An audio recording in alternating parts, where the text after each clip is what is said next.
Hey guys, Snowing7 here, and in today's video, recently got my 1000th lifetime win on Apex. Funnily enough, this is not actually that win. that win came from this session, but it was a pretty good dub, but it wasn't exciting as this game. This game was maybe 2 or 3 wins after that, and it was probably the most exciting game of the sesh. Interestingly enough, it actually started off kind of slow, so a lot of the beginning here is cut, but then we get to this crazy part in the middle where the game just, I don't know, got insane, and we had this really cool fight around Harvester and stuff like that. So this game ended up being really fun and intense. That's why I wanted to upload this one instead. At the same time, though, still really proud at getting the 1000th lifetime win. That's just insane. So many freaking wins on Apex, and coming pretty soon after the year anniversary, because Apex came out, what was it, like February 3rd or 4th, something like that, of last year. So now here we are in late February of 2020, and just after a year hit that 1000 win mark. Pretty crazy.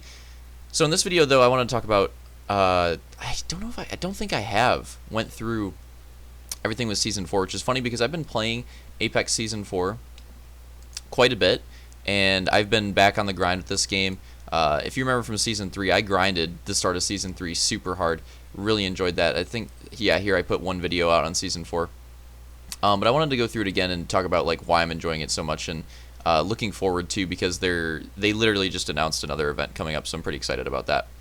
But yeah, so with Apex Season 4, I've just been enjoying the game a lot. This is still the only BR that I consistently have enjoyed.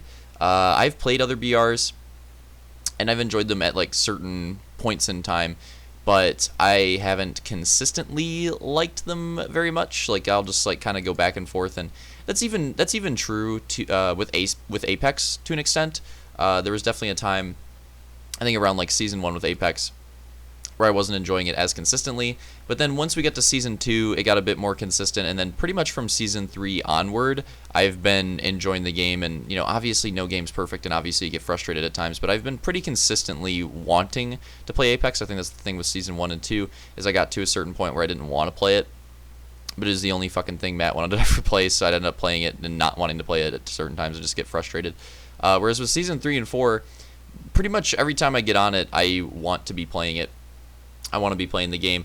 I don't know exactly what it is, but there's just a lot of factors that make Season 4 a lot of fun, and I want to go through some of those in this video. I think one thing for me this season is I do have my go-to guns. I like to stick to the R9 and flatline, stuff like that. Guns that I enjoy, R301, Scout. But I really love going through the weapon sandbox in Season 4. I feel like you can pretty much use any gun. Don't get me wrong, there are some guns that are certainly, I would say there are some guns that certainly just aren't as strong, and they're a bit weaker, a bit underpowered.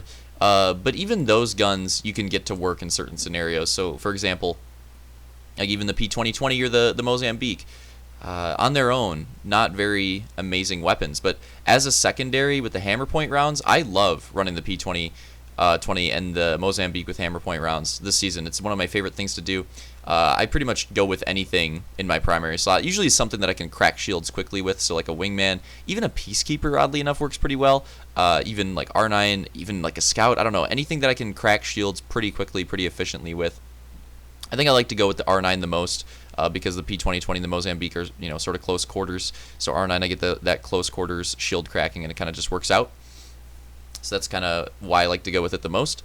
But yeah, I really enjoy messing around with the sandbox this season. I think that every season it's gotten a little bit better and a little bit better and a little bit better, and I think it is potentially at the best spot that it's been right now. I think it's at the best place it's been as far as the weapon meta goes.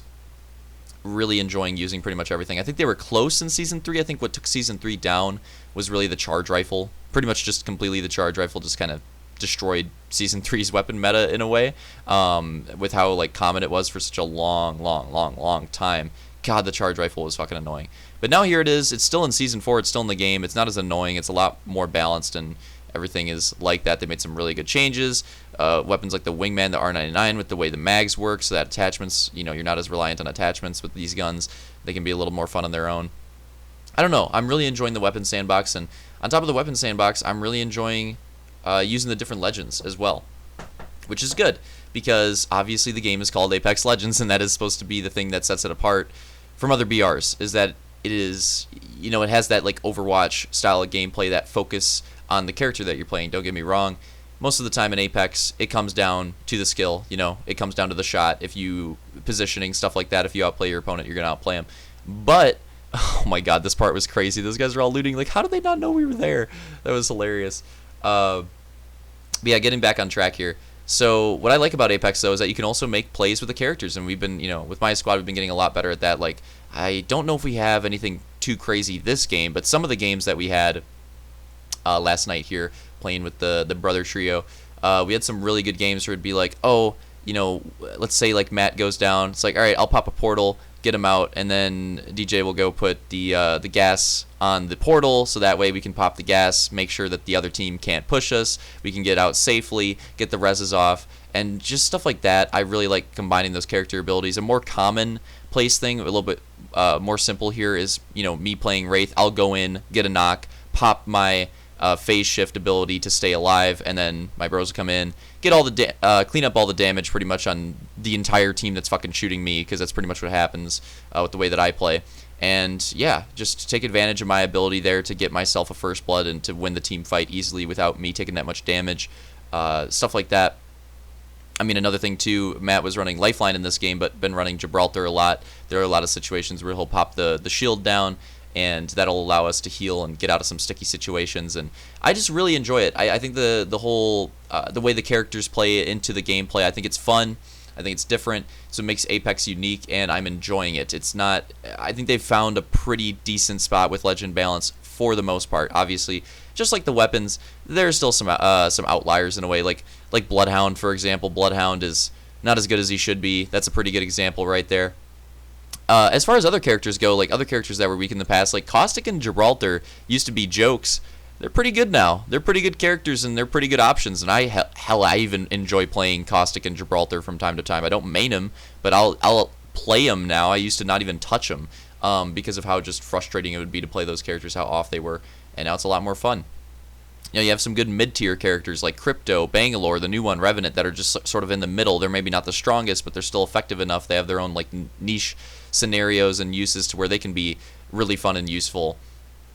Yeah, I mean, when it comes down to the bottom of the barrel, pretty much just Bloodhound. Like, Bloodhound could use some help. Maybe there's other characters that are slipping my mind right now. I mean, Lifeline with the buffs to Gibraltar. Lifeline, in a way, is kind of redundant now, but I still think Lifeline's pretty strong, so it's kind of weird there. But yeah, I mean, when it comes down to it, Bloodhound and maybe Octane, maybe, I don't know, are maybe Bangalore, are maybe like the only characters that could use some love. As far as the other characters go, it's not like perfectly balanced, but I think they're all in a pretty good spot to where you can play any of them and have fun.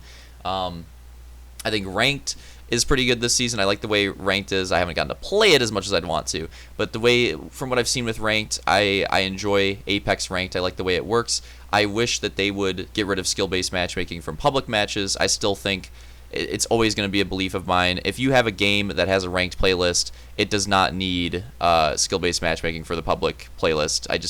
I don't think that's too radical of an idea. That's just how games have been for a long, long, long time, and for some reason it's switching now. And honestly, I don't give a fuck about any stupid-ass AAA companies' data or any of that bullshit. I don't care about it. I don't think it works. I just think I think that it's misleading. I've seen AAA companies use data in misleading ways to support ideologies that they have with their games for some reason. Like, for example, I like Battlefield a lot. I like DICE a lot. But recently, they put in a huge time to kill change. It was a massive change to their game. Like, they basically just completely switched up something that was super core to the Battlefield 5 experience and just completely changed it, vastly against the community's support. The community in general did not support this change at all, and I think this applies to casual and veterans. I don't think many people in general like the change. But what DICE did is they threw in this change the same week that they threw in one of the fastest paced game modes.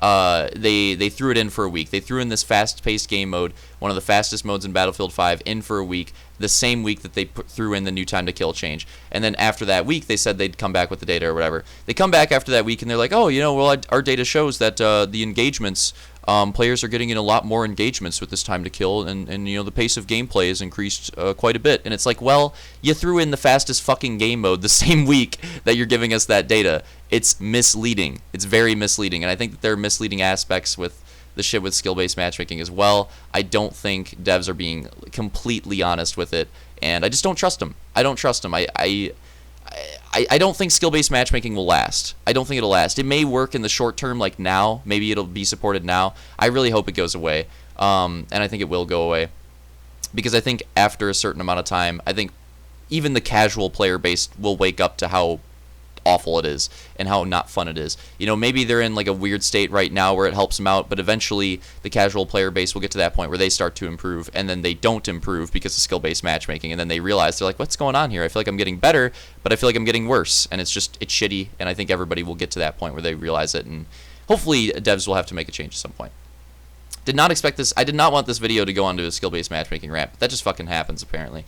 But rounding things out here, that's like the one thing that I don't like about Apex right now. Seriously, like, as far as everything else goes, I'm enjoying the game. New event looks really fun. I was just getting to the point in the season where I'm like, okay, I'm starting to get a little bored with it. Like, let's get something new in here. As soon as I'm thinking that, literally the day that I'm thinking that, they come out, release a trailer for a new event. Pretty awesome. Really looking forward to that. And yeah, enjoying this season a ton. If you guys haven't played Apex in a while or haven't tried it, really recommend it. I think it's in a pretty good spot right now. I think it's in the best spot that it has been. And yeah, I'm having a lot of fun with the game, and I'm looking forward to this new event. I'm glad that they're coming out with a new event at the exact time that they are this season. And yeah, things are looking up for it. And you know, I think it'll continue to improve. And fuck skill-based matchmaking. All right, GG guys. Hope you enjoyed the gameplay, and I'll see you next time.